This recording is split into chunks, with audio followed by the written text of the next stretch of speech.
ओम नमो भगवते वासुदेवाय नमो नारायणम। शिव हरि शिव हरि शिव हरि। हरि वंश पुराण में पृथ्वी का दोहन।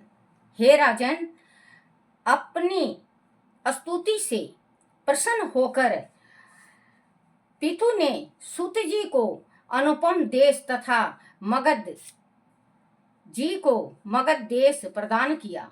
इन महर्षियों ने तब प्रसन्न होकर प्रजा से कहा कि हे पितु, उन्हें जीविका देने वाला होगा। वह सुनकर प्रजाजन पितु से जीविका के प्रबंध का आग्रह करने लगे। महाराज पराक्रमी पितु तब प्रजा की जीविका वह कल्याण के लिए धनुष बाण लेकर पृथ्वी को पीड़ित करने लगे। पृथ्वी तब गाय का रूप धारण कर समस्त लोकों में भागने लगी, किंतु ना तो उसे कहीं शरण मिली, ना ही पितु के पैने बाणों ने उसका पीछा छोड़ा।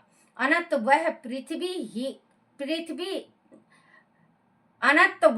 पितु की ही शरण में आकर इस प्रकार बोली, हे राजन, तुम मुझे नष्ट मत करो, मैं तुम्हारी इच्छा पूर्ण करूंगी।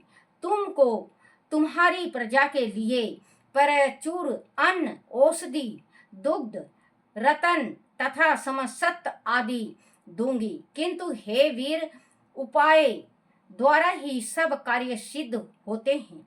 उपाय द्वारा ही सारे कार्य सिद्ध होते हैं। हम भी कभी कुछ हमारे ऊपर कुछ पड़ जाए तो बिना उपाय के हम नहीं चल सकते। उपाय जरूरी ही करना पड़ता है। कोई शिव जी का करता है, कोई माता रानी का करता है, कोई पितरों का करता है। बिना उपाय का तो हमारी गृहस्थी चलती ही नहीं है। तो उपाय जरूर करना चाहिए। हर एक ग्रंथ में लिखा हुआ है कि अगर काम थोड़ा डगमगा जाए तो आप थोड़ा छोटा छोटा उपाय करो। मुझे उपाय और इनका बहुत कुछ आता है बच्चों, लेकिन मुझे समय नहीं मिलता। मैं अलग से एक वीडियो बनाया करूंगी छोटी छोटी उपायों का। आप उन उपायों को करके देखना, माता रानी की कृपा से आपके घर में जरूर मनोकामना पूर्ण होगा। किसी भी मनोकामना के वास्ते कहो आप। सब कार्य सिद्ध होते हैं। अंत तुम मुझे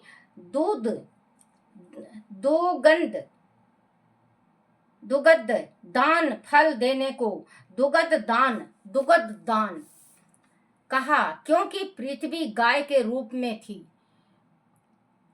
के लिए प्रेरित करो, किसी बछड़े को मेरे सम्मुख लाओ, जिससे वत्सला से प्रेरित होकर मेरे स्तनों से दूध संपदाएं झरने लगे। पृथ्वी ने कहा पितु से कि एक बछड़ा लेके आओ। वो बछड़ा ऐसा होना चाहिए जो जो आत्मा में माँ के रूप से एकदम उग जाए और मेरे स्तनों से दूध झरने लगेगा। तब तुम मुझे समतल कर देना, जिससे वह दूध संपदाएं सब और समान रूप से फैल जाए और तुम्हारी प्रजा को समान रूप में मिल सके। हे जन्मजय, तब पितु ने अपनी धनुष के अग्र भाग से पर्वत को ऊपर नीचे कर पृथ्वी को समतल किया।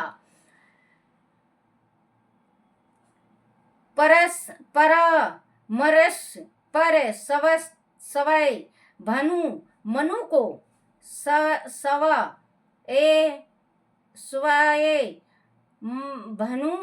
मनु को बछड़ा बनाया गया। बच्चों माफ करना, मेरा जबान नहीं पलट रहा है, मुझे माफ करना। बछड़ा बनाया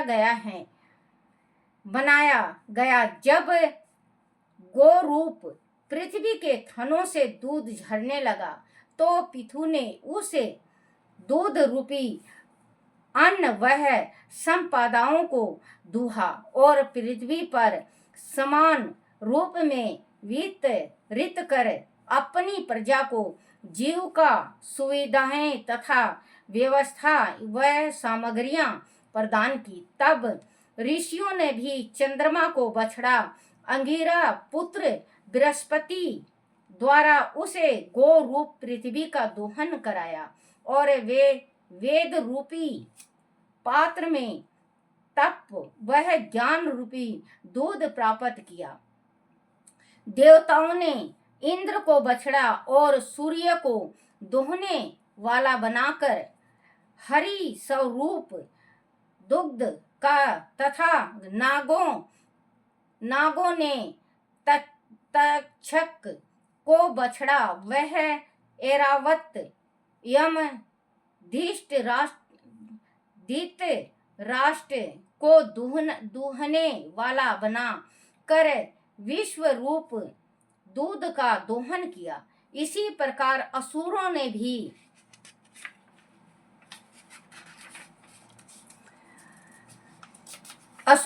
भी दूध रूपी दूध का दोहन किया।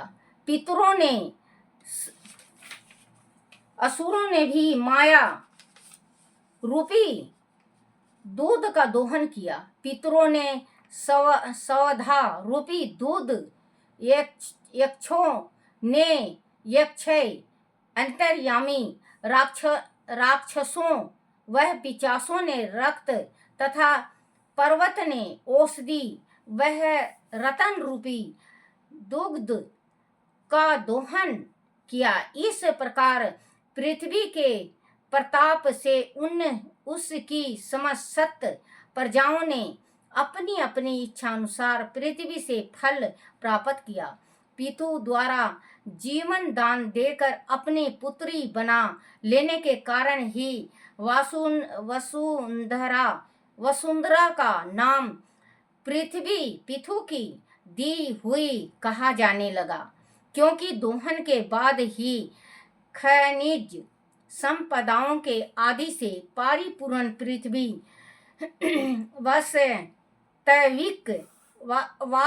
वास्तविक रूप में सामने आई।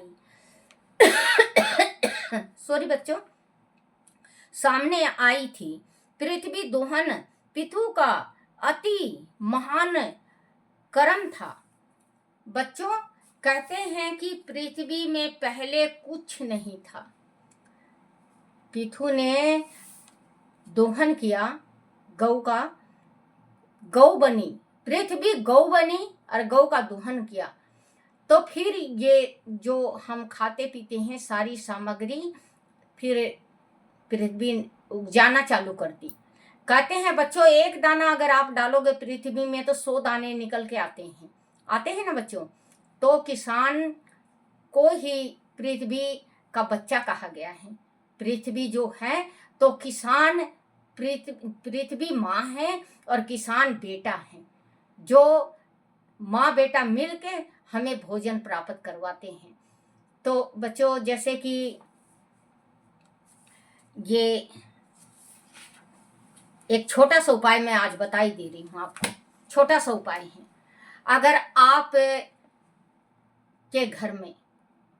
आपके घर में पति पत्नी में बनता ना हो, पति पत्नी में बहुत कलेश है और आप दोनों मियाँ बीवी में बनता नहीं है, तो बच्चों एक काम करना, मोर होता है ये मोर पंख, एक पूरा साबत तीन मोर पंख होगा, ऐसे होगा बच्चों। देखो ये ऐसे, ये 3 होंगे, ये 3 होंगे, ये 3 होगा। 3 लाके और अपने लाल होगा तागा, लाल तागे में तीनों को लपेट दो। लपेटने के बाद आपके जो बेड हैं, बेड के सिरहाने के ऊपर टांग दो और जो मोर पंख होगा वो तीनों का तीनों खुला होगा, बिल्कुल खुला। ऐसे सट जाएगा बेशक से, लेकिन ऐसे 1 2 3 ऐसे तीनों अपने दिखने चाहिए पूरे। क्योंकि इसमें लिखा होता है, मोर पंख के अंदर लिखा होता है राधे राधे। राधे राधे का नाम होगा तो अगर आप जाप कर सको तो जाप भी कर लिया करो दोनों पति पत्नी, और ना कर सको तो बच्चों हृदय में राधे का नाम लो और आप टांग के देखना, आपके घर में जो पति पत्नी में कलह होता है वो आपके घर में सुख शांति होगा और आप दोनों पति पत्नी सुख से रहोगे। छोटी छोटी बात में जिसके घर में कलेश हो जाता है, अच्छा भला बोलते बोलते मियाँ बीबी इतना लड़ पड़ेंगे, दुश्मनाई हो जाता है, उनको देख के वो राजी नहीं, उसको देख के वो राजी नहीं। आप एक काम ये करके देखना बच्चों, आपके गृहस्थी बिल्कुल सुख में जाएगा। राधे राधे बच्चों, राधे राधे।